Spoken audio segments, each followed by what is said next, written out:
Akano.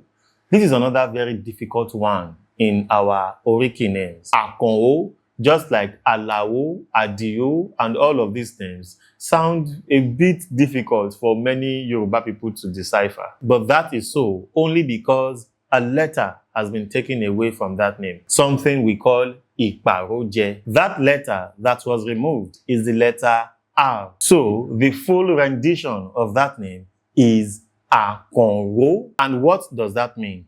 Kon, just as I explained in the Oriki, Akonbi, Akoni, and what have you, it can mean to touch, but the one most relevant to this name is the one that means to do something deliberately. Timbani mo kon le se nkan. It means I did that thing intentionally, to do a thing with purpose, purposefully, to decidedly decide to do something, if there is any expression like that. But you get what I mean. Kon, intention, intentional. But what does that mean? It simply means to stand. We have it in the word duro, which means to stand erect, and noro, meaning the same thing. So extensively, ro can mean to survive, to remain standing after everything else has fallen. It can also extensively mean to wait or to stay. In this case, ro means to survive, to be firmly rooted, to be well established, to have a strong foundation. So what does the name mean?